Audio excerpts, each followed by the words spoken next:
स्वागत है आपका बी न्यूज नेशन में। मैं हूं आबिद हुसैन शेख। मोरारजी देसाई रेसिडेंशियल स्कूल की विद्यार्थियों ने खोली पोल। धुलखेड़ के करीब मरगुर गांव के मोरारजी देसाई रेसिडेंशियल स्कूल में विद्यार्थियों ने भूख हड़ताल करते हुए स्कूल के प्रिंसिपल करजगी और वार्डन सतीश हुल्लड़ी पर लगाए संगीन आरोप। स्कूल में सही तरीके से क्लासें नहीं चलती, खराब गुणवत्ता का आहार दिया जाता है, विद्यार्थिनियों को मानसिक अत्याचार देते हुए गलत शब्दों का इस्तेमाल करने जैसे लगाए आरोप। इस स्कूल में मूलभूत जरूरी सुविधा भी नहीं है, जिनमें खाना, पानी, बिजली, वॉशरूम, शौचालय, सबसे बढ़कर किताबों की कमी और सही तरीके से पढ़ाया भी नहीं जाता। दिन में 1-2 क्लासें ही बड़ी मुश्किल से चलती हैं। ऑफिस रूम में शिक्षक बैठकर विद्यार्थियों का भविष्य बनाने की बजाय गप्पे शप्पे मारने में बिजी रहते हैं। इसको लेकर कई बार संबंधित अधिकारियों को समझाने के बाद भी कोई भी आला अधिकारी इस तरफ ध्यान नहीं दिया, जैसे आरोप लगाते हुए घंटों तक विद्यार्थी और विद्यार्थिनियों में प्रतिभटन किया। स्थल पर आए असिस्टेंट डायरेक्टर समाज कल्याण विभाग के संगनगौड़ा पाटिल ने बच्चों की परेशानी सुनते हुए स्कूल व्यवस्था की जांच करवाकर प्रिंसिपल और वार्डन के खिलाफ कड़ी कार्रवाई करने का भरोसा दिया।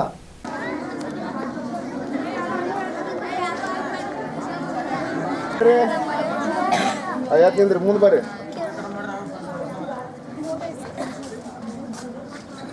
ಏನು ಪ್ರಾಬ್ಲಮ್ ರೀ ಏನು ಆಗಲ್ಲ ದಿನಕ್ಕೆ 2 ಸಲ ಕೊಡಬೇಕು ಯಾರು ರಿಡಕ್ಷನ್ ತಿಂತಾವ್ರಿ ಬಾಲ್ ಮೇಲೆ ಕ್ಲೀನ್ ಮಾಡೋದು ಸರಿ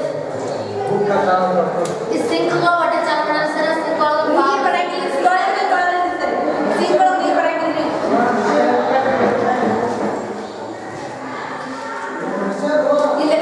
ಭಾಳ ದಿನ ಆಯ್ತು ಅದು ರಿಪೇರಿ ಮಾಡಿ ಒಂದ್ ದಿನ ಚಾಲು ಮಾಡಿದ್ರೆ ಸರ್ ಅದು ನೀರು ಬರ್ಬೇಕಂದ್ರೆ ಒಂದು 10 ನಿಮಿಷ ಹಿಡಿತೈತಿ ಸರ್ ಅಲ್ಲಿ ಫಿಲ್ಟರ್ ಹೊಸದೇ ಕುಂಡಿಸಿದ್ರಿ ಸರ್ ಚಾಲು ಇದ್ರಿ ಸರ್ ವೈದ್ಯಕೀಯ ಖರ್ಚು ಹತ್ತೋದಕ್ಕಿಂತ ಹೇಳಿದ್ರೆ ನಮಗೆ ಒಂದು ವರ್ಷಕ್ಕೆ 10,000 ರೂಪಾಯಿ ಅನ್ನೋದು ವೈದ್ಯಕೀಯ ಟ್ಯಾಬ್ಲೆಟ್ಸ್ ಅಷ್ಟೇ ಬರ್ತದೆ।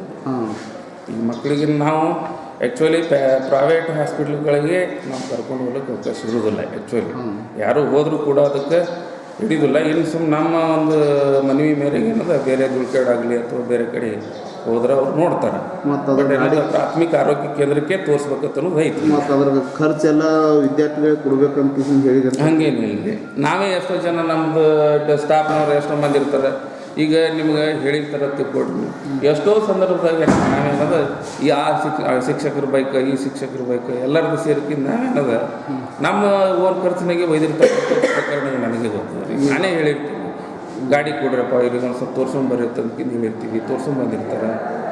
ಆ ರೀತಿಯಾಗಿರ್ತಕ್ಕಂಥ ರೊಕ್ಕ ನಾವಂತೂ ಈಗ ಆ ರೀತಿ ಗೌರ್ಮೆಂಟ್ ಹಾಸ್ಪಿಟ್ಲಿಗೆ ಹೋದ ಬಳಕ ಅಲ್ಲೇ ಅವರೇ ಟ್ಯಾಬ್ಲೆಟ್ಸ್ ಕೊಡ್ತಾರೆ, ಅವರೇ ಇಂಜೆಕ್ಷನ್ ಕೊಡ್ತಾರೆ। ಈಗ ನೀವು ಹೇಳೋಕೆ ಅವ್ರು ಹೇಳೋಕೆ ಏನಪ್ಪ ಅಂದ್ರೆ ಪ್ರವಾಸಲ್ಲಿ ಬಂದಂಥ ಖರ್ಚು ಪ್ರವಾಸಕ್ಕೆಲ್ಲ ಹೋಗಿದ್ರಿ ಅಂತ ಪ್ರವಾಸಕ್ಕೆ ಹೋಗಿದ್ದೀವಿ ರೀ, ಪ್ರವಾಸಕ್ಕೆ ಹೋಗಿರ್ತಕ್ಕಂಥ ಅದಕ್ಕೆ ಫಂಡ್ ಬಂದದ ರೀ, ಅದನ್ನೇನೋ ಆ ವಿದ್ಯಾರ್ಥಿಗಳಿಗೇನೋ ಕೊಡಬೇಕು ಕೊಡ್ತೀವಿ। ಯಾವಾಗ ಫಂಡ್ ರಿಲೀಸ್ ಆಗ್ಯದ ಸರ್? ನಿಮ್ಮ ರಿಲೀಸ್ ಆಗ್ಯದ ಫಂಡ್ ಅಥವಾ ಇಲ್ಲ? ಇಲ್ಲ, ನಾವು ಟೂರಿಗೆ ಹೋಗ್ಬೇಕಾದ್ರೆ ಅವರೊಂದು ಆದೇಶ ಮಾಡಿದ್ರು, ಇವಾಗೇನದ ನಾವು ಅನುದಾನಿಗೆ ಬಿಡುಗಡೆ ಮಾಡಲ್ಲ, ಮೊದಲು ನೀವು ಹೋಗಿ ಬರ್ರಿ, ಹೋಗಿ ಬಂದ ಬಳಿಕ ಅನುದಾನ ಬಿಡುಗಡೆ ಮಾಡ್ತೀವಿ, ನಂತರ ವಿದ್ಯಾರ್ಥಿಗಳು ಎಷ್ಟು ಅನುದಾನ ಸರ್? 1,200 ರೂಪಾಯಿ ಬರ್ತಾರೆ ಒಂದು ಅಷ್ಟು ಟೋಟಲ್ ಅಮೌಂಟ್ ಎಷ್ಟು? ಟೋಟಲ್ ಒಬ್ಬ ವಿದ್ಯಾರ್ಥಿಗೆ ಎಷ್ಟು 1,200 ರೂಪಾಯಿ ಇರ್ತಲ್ಲ ರೀ, ಎಷ್ಟು ವಿದ್ಯಾರ್ಥಿಗಳು ಹೋಗಿರ್ತಾರೆ ಅಷ್ಟು ದುಡ್ಡು। ಎಷ್ಟು ವಿದ್ಯಾರ್ಥಿಗಳು ಎಷ್ಟು ಅದ? ಅಷ್ಟು ಟೋಟಲ್ ಇಲ್ಲ, ಅಷ್ಟು ವಿದ್ಯಾರ್ಥಿಗಳು ಎಷ್ಟು ಇಲ್ಲಿ ಸ್ಕೂಲಿಗೆ? 250 ಅದು 9th ಮತ್ತು PUC ಫಸ್ಟ್ ಇಯರ್ದವರಿಗೆ ಅಷ್ಟೇ ಪ್ರಾವಿಷನ್ ಇದೆ। 9th ಮತ್ತು ಎಷ್ಟು ಜನ ಹೋಗಿದ್ರು ಸರ್ ಊರಿಗೆ? ಟೋಟಲ್ SSLC ಅವರು ಮತ್ತು 9th ಅವ್ರು ಕೂಡ್ಕೊಂಡು ಹೋಗಿದ್ದೇವೆ ನಾವು। SSLC ಅವರಿಗೆ ಅದು ಫಂಡ್ ಬರೋದಿಲ್ಲ ರೀ। ಈಗ PUC ಫಸ್ಟ್ ಇಯರ್ ಒಂದು ಹುಡುಗ 1,200 ರೂಪಾಯಿ ಬರ್ತದೆ, ಒಬ್ಬರಿಗೆ 1,200 ರೂಪಾಯಿ, ಒಬ್ರಿಗೆ 1,200 ರೂಪಾಯಿ ರೀ। ಎಷ್ಟು ಮಂದಿ ಹೋಗಿರ್ತಲ್ಲ ಟೋಟಲ್ ಏನೋ 60,000 ರೂಪೀಸ್ ಹಾಕಿದ್ರೆ ಆ 60,000 ರೂಪೀಸ್ ಅನ್ನೋದು ಒಬ್ಬನಿಗೆ ಏನೋದು 1,200 ಅಂತ ಹಿಡಿದಕ್ಕೆ ಏನೋದು ಅವ್ರ ಫಂಡ್ ಅನ್ನೋದು ಕೊಡ್ಬೇಕು ನಾವು, ಒಟ್ಟು 1,200 ರೂಪಾಯಿ ಅಷ್ಟೇ ಖರ್ಚು ಮಾಡಬೇಕು ಒಬ್ಬ ವಿದ್ಯಾರ್ಥಿಗೆ। Thanks sir. ಆಚಾರ್ಯ ನನಗೆ ಇವ್ರ ಪರಿಸ್ಥಿತಿ ಅರ್ಥ ಮಾಡ್ಕೋರಿ, ರಾತ್ರಿ 11ಕ್ಕೆ 11ಕ್ಕೆ ನನಗೆ ಫೋನ್ ಹಚ್ತಾರಂದ್ರೆ ಇಲ್ಲಿ ಸಮಸ್ಯೆ ಅಂತದ ನನ್ನ ಬಲ್ಲ ಕೊಟ್ಟು ರಿಕಾರ್ಡ್ ಅದ್ರಿ ಅಲ್ಲ ಇರಲಿ ಹೇಳ್ಬೇಕಲ್ಲ ಮೊದಲ ರೀ ಅವಾಗ ಸರ್ ಏನಂದ್ರೆ ನೀನು ಗ್ರೌಂಡಿಗೆ ಎದಕ್ಕೆ ಇವಾಗ ಸಾಯಂಕಾಲ ಗ್ರೌಂಡಿಗೆ ಎದಕ್ಕೆ ಹೋಗ್ತೀರಿ ಯಾರಿಗೆ ನೋಡಕ್ಕೆ ಹೋದ್ರಿ ಏನು ಆಟ ಆಡಕ್ಕೆ ಹೋಗ್ತೀರಿ ಅಂತಂದ್ರಿ ಸರ್ ಕರ್ಜಿಕ್ ಸರ್ ಅಂತಂದ್ರಿ ಸರ್ ಪ್ರಿನ್ಸಿಪಾಲ್ ಸರ್ ಅಂದ್ರಿ ಸರ್ ಅವಾಗ ನಾವು ಏನು ಅಲ್ಲಿಲ್ರಿ ಸರ್ ಗಪ್ಪ ಅದೇವಿ ಆಮೇಲೆ ಮತ್ತು ನೀವು ಗ್ರೌಂಡಿಗೆ ಹೋಗ್ಬೇಡ್ರಿ ಸಾಯಂಕಾಲ ಅಲ್ಲಿ ಗ್ರೌಂಡಾಗ ಹೋಗಿ ನೀವು ಆಟ ಆಡ್ತಿರೋ ನೀವು ಯಾರಿಗಾರು ನೋಡ್ತೀರಿ ಹಿಂಗೆ ಅಂತಾರೆ ಸರ್ ಅಲ್ಲಿ ಹೊರಗೆ ಕೂತ್ರಿ ಸರಿ ಇಲ್ಲಿ ಯಾರಿಗೆ ನೋಡಕ್ಕೆ ಕೂತೀರಿ ಅವ್ರಿಗೆ ನೋಡಿ ಹಲ್ಕಿಸ್ತೀರಿ ಅವ್ರು ನೀವು ಅವ್ರು ನೀವು ನೋಡಿ ಹಲ್ಕಿಸ್ತಾರೆ ಹಿಂಗೆ ಅಂತಾರೆ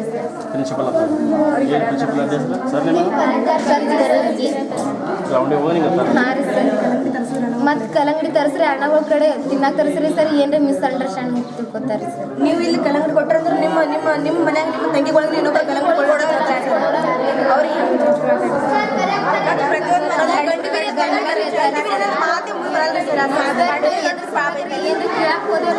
ಇದೇ ಕೇಳಕ್ ಬರ್ರಿ ಒಂದು ಎರಡು ಮಾರ್ಕ್ಸ್ ಹೋದ್ರಿ ಇದೆಲ್ಲ ಕೇಳಕ್ ಬರ್ರಿ ಬೇಕು ಇದೆಲ್ಲ ಹೋರ್ ರೂಮಿಗೆ ಅಂತಿದ್ದಾರೆ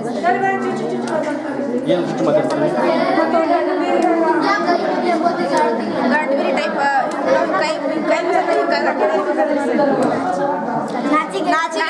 ನಾಚಿಗೆ ಸರಿ ಗಂಟಬಿರಿ ಇವು ಬಿಟ್ಟು ಸರ್ ಬ್ಯಾಗ್ ಮಾತೇ ಬರಲ್ಲ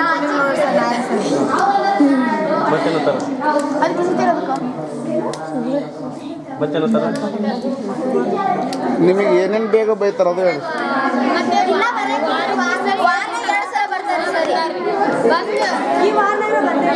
ಬಂದೇ ಇಲ್ರಿ ಸರಿ ಅದಕ್ಕೆ ನಾವು ಏನಾರು ಕೇಳ್ತೀವಿ ಬರೀ ಮೀಟಿಂಗ್ ಹೇಳ್ತಾರೆ ಸರ್ ಪ್ರತಿಯೊಂದು ಬರೀ ಮೀಟಿಂಗ್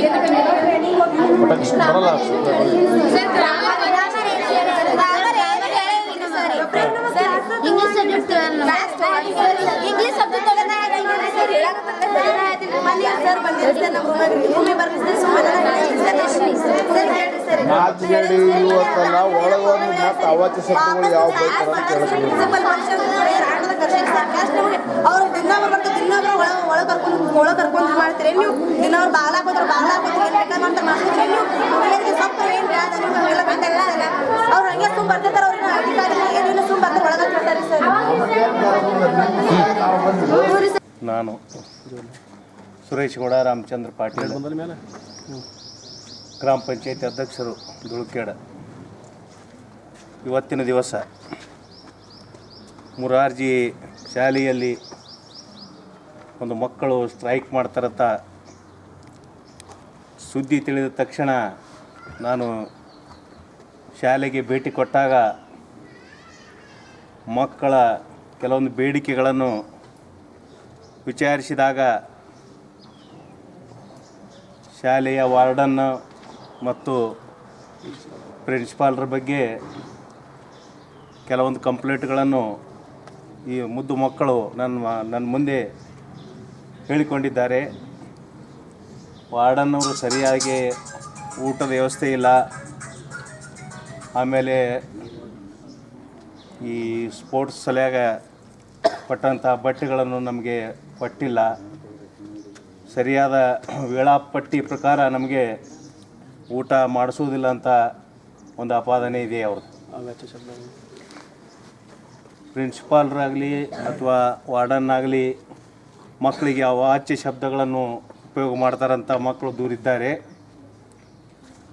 ಅದಕ್ಕೆ ಖಂಡನೀಯ ಮಾಡಬಾರ್ದು. ಯಾರೇ ಪ್ರಿನ್ಸಿಪಾಲ್ರಾಗಲಿ ವಾರ್ಡನ್ರಾಗಲಿ ಮಕ್ಕಳಿಗೆ ಮಕ್ಕಳ ಥರ ನೋಡ್ಕೋಬೇಕು. ತಮ್ಮ ಮನೆಯಲ್ಲಿ ಮಕ್ಕಳಿಗೆ ಯಾವ ರೀತಿಯನ್ನು ಜೋಪಾನ ಮಾಡ್ತಾರೆ ಆ ಥರ ಮುರಾರ್ಜಿ ವಸತಿ ಶಾಲೆಯ ಮಕ್ಕಳಿಗೆ ಆ ಥರ ನೋಡ್ಕೋಬೇಕಂತ ನನ್ನ ಅನಿಸಿಕೆ. ಈ ರೀತಿ ಯಾವಾಗ ನಿಮ್ಮ ಕಂಪ್ಲೇಂಟ್ ಬಂದಿತ್ತು ಪಂಚಾಯತಿಗೆ? ಇಲ್ಲ, ಈ ರೀತಿ ಅನ್ನೋ ಕಂಪ್ಲೇಂಟ್ ಬಂದಿತ್ತಿಲ್ಲ. ಹಿಂದೆ ಒಂದು ಸಲ ಇಲ್ಲಿ ಸ್ವಲ್ಪ ಗಲಾಟೆ ಆಗಿತ್ತು. ಅವಾಗ ನಾವು ಮಾನ್ಯ ಶಾಸಕರಿಗೆ ಹೇಳಿ ಈ ಶಾಲೆಗೆ ಕಾಂಪೌಂಡ ರೋಡ್ ರಸ್ತೆ ಮಾಡ್ಲಿಕ್ಕೆ ಸರ್ಕಾರದಿಂದ ಅನುದಾನ ಬಿಡುಗಡೆ ಮಾಡ್ಲಿಕ್ಕೆ ವಿನಂತಿ ಮಾಡ್ಕೊಂಡಿದ್ದೆವು.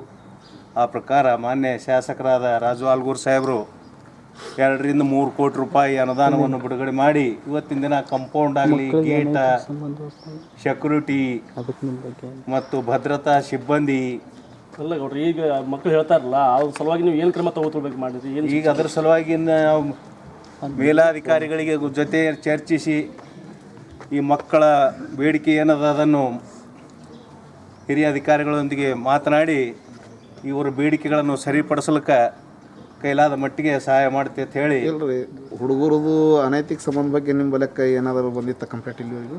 ಇಲ್ಲ, ಅದ್ರ ಬಗ್ಗೆ ಏನು ಬಂದಿಲ್ಲ. ಈಗ 7-8 ವರ್ಷದ ಹಿಂದೆ ಮಾತ್ರ ಒಂದ್ಸಲ ಹೇಳ್ತಾ ಇದಾರಲ್ಲ ಈಗ ಹೇಳ್ತಿದ್ದಾರೆ ಮಕ್ಕಳು ಹೇಳ್ತಾ ಇದಾವಲ್ಲ ಈಗ ಅನೈತಿಕ ಸ್ವಲ್ಪ ಅನೈತಿಕ ಅವಾಜ್ ಶಬ್ದಗಳನ್ನು ಮಾತಾಡೋದು ಅವಾಚ್ಯ ಶಬ್ದ ಮಾತಾಡ್ತಾರ ಅಷ್ಟೇ ಹೇಳ್ಯಾರ ಅವರು. ಅನೈತಿಕ ಬಗ್ಗೆ ಏನು ಮಾತಾಡಿಲ್ಲ. ಅವಾಚ್ಯ ಶಬ್ದಗಳು ಉಪಯೋಗ ಮಾಡಿ ಪ್ರಿನ್ಸಿಪಾಲ್ರು ಮತ್ತು ಅಲ್ಲ ಅವ್ರ ಬೇಡಿಕೆ ಅವ್ರ ಬೇಡಿಕೆಗಳು ಅದ್ರ ಬಗ್ಗೆ ನಿಮ್ಗೆ ಏನು ಅನಿಸ್ತದೆ ಈಗ ಅದ್ರದ್ದು? ಅವ್ರ ಬೇಡಿಕೆಗಳು ಎಲ್ಲ ಒಳ್ಳೆ ಬೇಡಿಕೆಗಳು. ಅವ್ರದ್ದೇನು ತಪ್ಪಲ್ಲ. ಅವರ ಹಕ್ಕ ಬಾಧ್ಯತೆಯನ್ನು ಬೀಳ್ಲಿಕ್ಕೆ ಅವ್ರದ್ದು ಅಧಿಕಾರ ಅದ. ಸರ್ಕಾರದಿಂದ ನಮ್ಗೆ ಬರುವಂಥ ಸವಲತ್ತುಗಳು ಸಿಗಬೇಕಂತ ಅವ್ರ ಬೇಡಿಕೆ ಇದೆ. ಅವ್ರ ಬೇಡಿಕೆಗೆ ನಂದು ಅಂತ ಏನು ಕ್ರಮ ತಗೋಬೇಕು? ಮುಂದಿನ ದಿನಮಾನದಲ್ಲಿ ಈಗ ನಾನು ಇವ್ರ ಮೇಲಾಧಿಕಾರಿಗಳ ಜೊತೆ ಮಾತನಾಡಿ ಈ ಮಕ್ಕಳ ಸಮಸ್ಯೆಯನ್ನು ಸರಿದೂಗಿಸುವ ಎಲ್ಲ ಥರದ ಪ್ರಯತ್ನವನ್ನು ಮಾಡ್ತೇವೆ ಅಂತ ಹೇಳಿ ತಮ್ಮಲ್ಲಿ ಹೇಳಕ್ಕೆ ಬಯಸ್ತಾ ಇದೆ. और खबरों के लिए देखते रहिए बी न्यूज़ नेशन।